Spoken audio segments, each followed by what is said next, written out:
High guys, welcome and welcome to our channel. This is me Shivkanya. स्वागत आहे तुमचं माझ्या चॅनलमध्ये. सो तुम्हाला टायटल कळालंच असेल आजचा व्हिडिओ कशा संदर्भात आहे. मी आज बनवले आहेत तिळगुळाचे लाडू. आय नो मकर संक्रांती गेलीये, 14 तारखेलाच मकर संक्रांती होऊन गेली आणि मी जरा लेट चलत आहे कारण माझं शेड्यूल ना एवढं बिझी असतं ना, मला टाइमच नाही भेटत बिलकुल. आज मला टाइम भेटला, सो मी आज बनवले तिळगुळाचे सॉफ्ट सॉफ्ट असे लड्डू. फ्रॉम द लड्डू, ते जे गुळातले पाकातले लड्डू असतात ना, ते मी एकदा ट्राय केलते पण मला नाही बनवता आले. तसंच रेसिपी बघत होते तर मला असे सॉफ्ट तिळगुळाचे लड्डू बनवण्याची एक रेसिपी दिसली आणि मी ते ट्राय केलते. ते मी गेल्या वर्षी पण ट्राय केलते, ते खूप छान बनले होते. सो मी यावर्षी पण ट्राय केले आणि मी विचार केला की ती रेसिपी तुमच्या सोबत पण शेअर करू. लड्डू एवढे सुंदर झाले आहेत ना. So let's get ready. आपण रेडी नाही, सो तर चला बघूया मी कशी बनवते तिळगुळाचे लड्डू.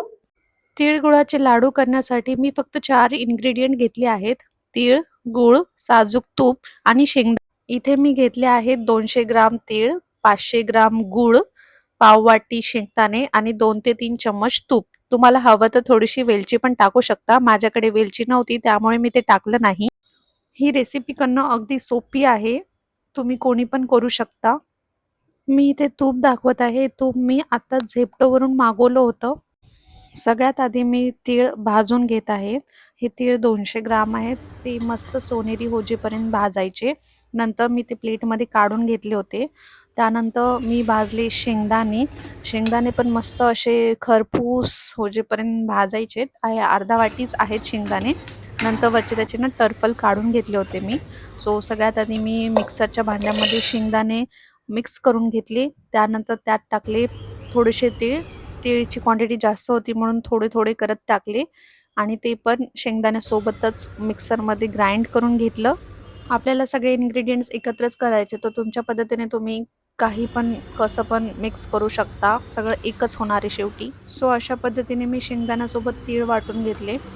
थोडे थोडे करत 2दा वाटून घेतले आणि त्यांना मस्त असं मिक्स केलं.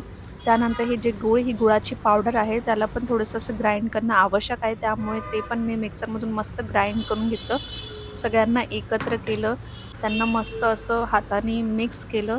त्यात टाकली 1 वाटी अ, तीळ. हे तीळ असे वरून छान दिसतात लाडूवर. त्यानंतर टाकलं त्यात तूप.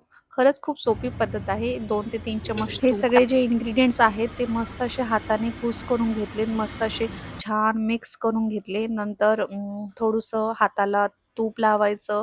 तुपाने नाही जमलं तर थोडंसं पाणी लावलं तरी चालेल आणि मस्त असे छान लाडू बनवून घ्यायचे. थोडंसं प्रेस केलं ना मस्त असे गोल गोल लाडू बनतात. थोडासा वेळ लागला मला बनवायला, पण फायनली मी ते केलेत.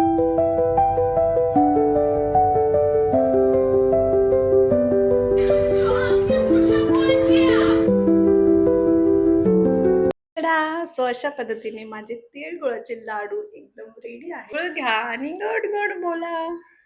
आमचे तिळगुळ सांडू नका आणि आमच्याशी भांडू नका. सो हे जे तिळगुळाचे लाडू आहेत ना, ते बरेच दिवस टिकतात. मी हे स्वतः ट्राय केले आहेत आणि तूप वगैरे टाकून असं मस्त मॅरिनेट केलं ना, तर डब्यात ठेवून दिलं ना, चांगलं स्टोर केलं ना, तर हे बरेच दिवस टिकतात. तुम्ही 4-5 दिवस त्याला स्टोर करून ठेवू शकतात. आणि हे जे लड्डू आहेत सध्या माझ्याकडे तर टिकणार नाहीत कारण मी हे खाऊन टाकेल. डोंट वरी, मी एकटी नाही खाणार. हे लवकरच संपून जातील. I know. Happy Makar Sankranti. दिसायला किती सुंदर दिसत आहेत ना. याचं टेक्स्चर पण एकदम असं सॉफ्ट आणि मऊ आलाय. आय नो या मोबाईल मधून मी तुम्हाला देऊ शकले असते तर मी नक्की दिला असता, पण हे मीच खाईल आता.